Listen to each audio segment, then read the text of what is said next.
നമസ്കാരം, എല്ലാവർക്കും സതൻ മെനുവിൻ്റെ പുതിയ എപ്പിസോഡിലേക്ക് സ്വാഗതം. ഞാൻ നീതു. അപ്പോൾ ഇന്ന് ഞാൻ സതൻ മെനുവിൽ ഉണ്ടാക്കാൻ പോകുന്നത് വളരെ എളുപ്പത്തിൽ തയ്യാറാക്കാൻ പറ്റുന്നൊരു കോഴിക്കറിയുടെ റെസിപ്പിയാണ്. അപ്പോൾ ഓൾറെഡി ഞാൻ ഇതിനകത്ത് ഒരു ചിക്കൻ കറിയുടെ റെസിപ്പി ഇട്ടിട്ടുണ്ട്. അപ്പോൾ അത് കാണാത്തവരൊന്ന് കണ്ടു നോക്കുക. അപ്പോൾ ഇതിന് നമുക്ക് ബിഗിനേഴ്സ് ചിക്കൻ കറി എന്നോ ബാച്ചിലേഴ്സ് ചിക്കൻ കറി എന്നൊക്കെ പറയാം നമുക്ക്. അപ്പോൾ ഇതെങ്ങനെയാണ് ഉണ്ടാക്കുന്നതെന്ന് നോക്കാം. അപ്പോൾ അതിന് വേണ്ടിയിട്ടൊരു പാൻ ചൂടാക്കുക. പാനിനകത്തേക്ക് നമ്മൾ എണ്ണ ഒഴിച്ചു കൊടുക്കുക. ഞാനിപ്പോൾ ഇവിടെ വെളിച്ചെണ്ണയാണ് എടുത്തിട്ടുള്ളത് കേട്ടോ. അപ്പോൾ ഏകദേശം ഒരു 3 ടേബിൾ സ്പൂൺ എണ്ണ ഞാൻ എടുത്തിട്ടുണ്ട്. അപ്പോൾ എണ്ണ നന്നായിട്ടൊന്ന് ചൂടായി വരുന്ന സമയത്ത് നമുക്കിതിനകത്തേക്ക് സവാള ഇട്ട് കൊടുക്കാം. അപ്പോൾ ഞാനിവിടെ 1 കിലോ ചിക്കനുള്ള അളവാണ് ഞാൻ പറയുന്നത്. അപ്പോൾ അതുകൊണ്ട് ഞാനിപ്പോൾ ഇവിടെ 3 വലിയ സവാള ഇതുപോലെ ചെറുതായിട്ട് കൊത്തി അരിഞ്ഞ് ചേർത്തിട്ടുണ്ട്. ഇനി ഇത് നന്നായിട്ടൊന്ന് വഴറ്റിയെടുക്കണം. അപ്പോൾ ഞാൻ മുമ്പത്തെ വീഡിയോയിലൊക്കെ പറയുന്നത് പോലെ നോൺ വെജ് കറിയൊക്കെ ഉണ്ടാക്കുന്ന സമയത്ത് സവാള നന്നായിട്ട് ബ്രൗൺ നിറമാവുന്നതിന് വഴറ്റിയെടുക്കുക. അപ്പോഴായിരിക്കും നല്ലൊരു ടേസ്റ്റ് കിട്ടുക. അപ്പോൾ ഇതിനകത്തേക്ക് ഞാൻ കുറച്ച് ഉപ്പും കൂടെ ചേർത്തിട്ട് വഴറ്റിയെടുക്കാൻ പോവുകയാണ്. ഞാൻ ചിക്കനകത്ത് ഓൾറെഡി ഉപ്പ് ചേർത്തിട്ടൊന്ന് മാരിനേറ്റ് ചെയ്ത് വെച്ചിട്ടുണ്ട് കേട്ടോ, ഉപ്പൊന്ന് പിടിക്കാൻ വേണ്ടിയിട്ട്. അപ്പോൾ ഇത് ഉണ്ടാക്കാൻ തുടങ്ങുമ്പോൾ ഇട്ട് വെച്ചതേ ഉള്ളൂ. അപ്പോൾ അതാ നമ്മുടെ സവാളയൊക്കെ നന്നായിട്ട് വഴണ്ടി വന്നിട്ടുണ്ട്, ബ്രൗൺ നിറമായിട്ടുണ്ട്. ഇനി ഇതിനകത്തേക്ക് ഇഞ്ചി വെളുത്തുള്ളി ചതച്ചതാണ് ഞാൻ ചേർക്കുന്നത്. അപ്പോൾ ഇഞ്ചി വെളുത്തുള്ളി ചതച്ചത് ചേർക്കുമ്പോൾ വെളുത്തുള്ളി കുറച്ചധികം എടുക്കുക ഇഞ്ചിനേക്കാളും കേട്ടോ. അപ്പോൾ ഇത് ഏകദേശം ഒരു 2 ടേബിൾ സ്പൂൺ ഉണ്ടാവും. ഇപ്പോൾ പേസ്റ്റാണ് ചേർക്കുന്നതെങ്കിൽ 1 ടേബിൾ സ്പൂൺ, 1 മുതൽ 1.5 ടേബിൾ സ്പൂൺ വരെ നിങ്ങൾക്ക് ചേർക്കാം. അപ്പോൾ അതിൻ്റെ ഒരു പച്ചമണം മാറുന്നത് വരെ നന്നായിട്ടൊന്ന് വഴറ്റിയെടുക്കണം. അപ്പോൾ ഇഞ്ചി വെളുത്തുള്ളിയുടെ പച്ചമണമൊക്കെ മാറിയതിന് ശേഷം നമുക്കിതിനകത്തേക്ക് എരിവിന് ആവശ്യത്തിന് പച്ചമുളക് ചേർക്കാം. അപ്പോൾ ഞാനിവിടെ 3 പച്ചമുളക് എടുത്തിട്ടുണ്ട്. അത്യാവശ്യം എരിവ് കുറവാണ് ഇതിന്. അപ്പോൾ നിങ്ങൾ എരിവ് നോക്കിയിട്ട് വേണം ഇത് ചേർക്കാൻ വേണ്ടിയിട്ട്. നമ്മൾ പിന്നീട് മുളക് പൊടിയൊക്കെ ചേർക്കും, അതിനനുസരിച്ചിട്ട് വേണം പച്ചമുളക് ചേർക്കാൻ വേണ്ടിയിട്ട്. അതിൻ്റെ കൂടെ ഞാൻ ഒരു പിടി കറിവേപ്പില കൂടി ഇട്ടിട്ടുണ്ട്. കറിവേപ്പില കുറേ ഉണ്ടെങ്കിൽ കുറച്ചും കൂടി ചേർത്തോളൂ കേട്ടോ. പിന്നെ ഇതിനകത്തേക്ക് കുറച്ച് തക്കാളി ചേർത്തിട്ടുണ്ട്. 2 തക്കാളി, മീഡിയം സൈസുള്ള തക്കാളി ഞാനിതുപോലെ അരിഞ്ഞ് ചേർത്തതാണിത്. അപ്പോൾ ഇതെല്ലാം കൂടി നന്നായിട്ട് ഇനി ഒന്ന് വഴറ്റിയെടുക്കണം. അപ്പോൾ ആ തക്കാളിയൊക്കെ നന്നായിട്ട് വെന്ത് വരണം. അതേപോലെ തന്നെ പച്ചമുളകിൻ്റെയൊക്കെ ആ ഒരു പച്ച മണം ഒന്ന് മാറിക്കിട്ടണം. അതുവരെ ഒന്ന് വഴറ്റിയെടുക്കുക കേട്ടോ. അപ്പോൾ ഇത് നോക്കിക്കേ, നമ്മുടെ തക്കാളിയും പച്ചമുളകൊക്കെ നന്നായി വഴണ്ടി വന്നിട്ടുണ്ട്. ഇനി ഇതിനകത്തേക്ക് പൊടികൾ ചേർത്ത് കൊടുക്കാം. ഫ്ലെയിം നന്നായിട്ട് കുറച്ച് വെക്കുക. അപ്പോൾ ഞാനിപ്പോൾ ഇട്ടത് 1/2 ടീസ്പൂൺ മഞ്ഞൾപ്പൊടിയാണ്. ഏകദേശം ഒരു 1.5 ടീസ്പൂൺ മുളക് പൊടി ഞാൻ ചേർക്കുന്നുണ്ട്. എരിവ് കുറവാണ് ഇതിന്. അപ്പോൾ നിങ്ങൾ എരിവിനനുസരിച്ചിട്ട് വേണം ഇട്ട് കൊടുക്കാൻ വേണ്ടിയിട്ട്. അതേപോലെ തന്നെ 1.5 ടീസ്പൂൺ മല്ലിപ്പൊടി കൂടെ ഞാൻ ഇട്ട് കൊടുക്കുകയാണ്. പിന്നെ വേണ്ടത് ചിക്കൻ മസാലയാണ്. ചിക്കൻ മസാല ഞാൻ 1 ടീസ്പൂൺ ഞാനിപ്പോൾ ഇവിടെ ചേർത്ത് കൊടുക്കുന്നുണ്ട്.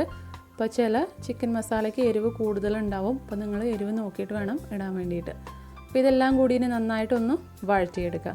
അപ്പോൾ പൊടികൾ വഴറ്റുമ്പോൾ ലോ ഫ്ലെയിമിൽ ഇട്ടിട്ട് വഴറ്റിയെടുക്കുക.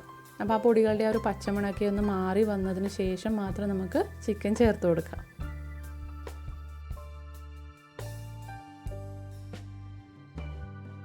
ഇത് നമ്മുടെ പൊടികളുടെയൊക്കെ ഒരു പച്ചമണമൊക്കെ ഒന്ന് മാറിയിട്ടുണ്ട് കേട്ടോ. അപ്പോൾ ഞാനിപ്പോൾ ഇവിടെ കഴുകി ഉപ്പും മഞ്ഞളും പുരട്ടി വെച്ചിരിക്കുന്ന 1 കിലോ ചിക്കൻ ഞാനിപ്പോൾ അതിനകത്തേക്ക് ചേർത്ത് കൊടുക്കുവാണ്.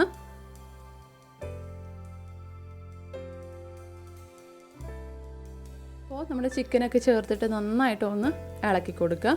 ആ മസാലയൊക്കെ പുരട്ടി ചിക്കനിലൊക്കെ ഒന്ന് ആവുന്ന രീതിയിൽ ഒന്ന് ഇളക്കി കൊടുക്കുക. അപ്പോൾ ഇത് ഇളക്കിയതിന് ശേഷം നമ്മൾ ഹൈ ഫ്ലെയിമിലിട്ടിട്ട് ഈ കോഴി ഒന്ന് നന്നായിട്ടൊന്ന് ചൂടാക്കിയെടുക്കുക. ഏകദേശം ഒരു 2 മുതൽ 3 മിനിറ്റ് വരെ ഒന്ന് ചൂടാക്കിയെടുക്കുക. ഇറച്ചിയുടെയൊക്കെ ഒരു കളറൊന്ന് മാറുന്നത് വരെ നമ്മൾ ചൂടാക്കുക. അപ്പോൾ അടിയിൽ പിടിക്കാതെയും കരിയാതെയൊക്കെ നോക്കണം കേട്ടോ. അതിനനുസരിച്ചിട്ട് ഫ്ലെയിം അഡ്ജസ്റ്റ് ചെയ്ത് കൊടുക്കുക. അപ്പോൾ ഇതിന് ശേഷം നമ്മൾ ഇതിനകത്തേക്ക് ഏകദേശം ഒരു 1/4 ഗ്ലാസ് വെള്ളം ഒഴിച്ചു കൊടുക്കുക. അപ്പോൾ ഇത് അടിയിൽ പിടിക്കാതിരിക്കാൻ വേണ്ടിയിട്ടാണ് ഞാനിപ്പോൾ വെള്ളം ചേർക്കുന്നത്. അപ്പോൾ ഈ വെള്ളം ചേർത്തതിന് ശേഷം നന്നായിട്ടൊന്ന് മിക്സ് ചെയ്ത് കൊടുക്കുക.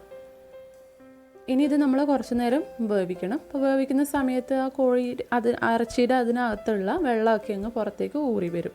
ഇനി അഥവാ വെള്ളമൊന്നും ഇല്ലയെന്നുണ്ടെങ്കിൽ തന്നെ അടിയിൽ പിടിക്കുകയാണെന്ന് തോന്നുന്നുണ്ടെങ്കിൽ വെള്ളം ഒഴിച്ചു കൊടുക്കണം കേട്ടോ. കഴിഞ്ഞ പ്രാവശ്യം ഞാൻ വീഡിയോ ഇട്ടപ്പോൾ ഒരുപാട് പേര് പറഞ്ഞു വെള്ളമൊന്നും വന്നില്ല എന്ന്. അപ്പോൾ അങ്ങനെ ഉണ്ടെങ്കിൽ വെള്ളം ഒഴിച്ചു കൊടുക്കണം, ഇല്ലയെന്നുണ്ടെങ്കിൽ കരിഞ്ഞു പോകും. അപ്പോൾ ഇത് നോക്കിക്കേ, ഇപ്പോൾ ഞാൻ ഒഴിച്ചതിനേക്കാളും ഇപ്പോൾ വെള്ളം അതിനകത്തുണ്ട്. ഇപ്പോൾ ചിക്കനിലുള്ള വെള്ളമൊക്കെ പുറത്ത് വന്നിട്ടുണ്ട്. അപ്പോൾ ഇതൊക്കെ നന്നായിട്ടൊന്ന് മിക്സ് ചെയ്ത് കൊടുക്കുക. ഇപ്പോൾ ഞാനിപ്പോൾ ഏകദേശം ഒരു 5 മിനിറ്റേ ഞാൻ തിളപ്പിച്ചിട്ടുള്ളൂ കേട്ടോ. അതിന് ശേഷം നമ്മൾ ആവശ്യാനുസരണം, അതായത് നമുക്ക് എത്രത്തോളം ഗ്രേവി വേണോ അതിനനുസരിച്ചിട്ട് വെള്ളം ഒഴിച്ചു കൊടുക്കുക. അപ്പോൾ ഞാനിപ്പോൾ ഇവിടെ ഒരു ചെറിയ ഗ്ലാസ് നിറയെ വെള്ളം ഒഴിച്ചിട്ടുണ്ട്. ഇത് ഏകദേശം 1 കപ്പ് വെള്ളം ഉണ്ടാവും. അപ്പോൾ അതും കൂടെ ചേർത്തിട്ട് നമ്മളിനി ചിക്കൻ നന്നായിട്ടൊന്ന് വേവിച്ചെടുക്കണം. ഇത് ഏകദേശം ഒരു 15 മുതൽ 20 മിനിറ്റ് വരെ നമുക്കൊന്ന് അടച്ചു വെച്ചിട്ട് ഒരു മീഡിയം ഫ്ലെയിമിൽ വേവിച്ചെടുക്കാം. അപ്പോൾ ഫ്ലെയിമിൻ്റെ കാര്യം പ്രത്യേകം ശ്രദ്ധിക്കുക കേട്ടോ. ലോ ടു മീഡിയം ഫ്ലെയിമിൽ ഇടുക, ഹൈ ഫ്ലെയിമിൽ ഇട്ടിട്ട് വേവിക്കരുത് കേട്ടോ. അപ്പോൾ എല്ലാം കൂടെ അടി പിടിക്കും. ഇത് ഏകദേശം ഒരു 10-15 മിനിറ്റ് കഴിഞ്ഞിട്ടുണ്ട്. അപ്പോൾ നോക്കിക്കാൻ നമ്മുടെ കറി നന്നായിട്ട് തിളച്ച് വന്നിട്ടുണ്ട്. അപ്പോൾ നമ്മുടെ കറി ഏകദേശം റെഡി ആയിട്ടുണ്ട്. ഇനി നിങ്ങൾക്ക് ഗ്രേവി കുറച്ചും കൂടെ കുറുകണം എന്നുണ്ടെങ്കിൽ തുറന്ന് വെച്ച് കുറച്ച് നേരം തിളപ്പിച്ച് കൊടുക്കുക കേട്ടോ. അപ്പോൾ ചാറൊക്കെ നന്നായിട്ട് കുറുകി കിട്ടും. അപ്പോൾ ഇത് നമ്മുടെ കറക്റ്റായിട്ട് വന്നിട്ടുണ്ട്. പിന്നെ ഇതിനകത്ത് കുറച്ച് മല്ലിയില കൂടെ അരിഞ്ഞത് ചേർക്കുന്നുണ്ട്. അപ്പോൾ നമ്മൾ നല്ലൊരു ഫ്ലേവർ കിട്ടും നമ്മുടെ കറിക്ക്. അപ്പോൾ നമ്മുടെ ടേസ്റ്റി ആയിട്ടുള്ള ബാച്ചിലേഴ്സ് ചിക്കൻ കറി അല്ലെങ്കിൽ ബിഗിനേഴ്സ് ചിക്കൻ കറി റെഡി ആയിട്ടുണ്ട്. അപ്പോൾ എല്ലാവരും ഒന്ന് ട്രൈ ചെയ്ത് നോക്കണേ. അപ്പോൾ മുമ്പേ ഞാൻ അപ്ലോഡ് ചെയ്തിരിക്കുന്ന വീഡിയോ കൂടി ഒന്ന് കണ്ടു നോക്കുക. അത് വേറൊരു രീതിയിലുള്ളതാണ്, വേറൊരു ടേസ്റ്റിലുള്ള ഒരു കറിയാണ്.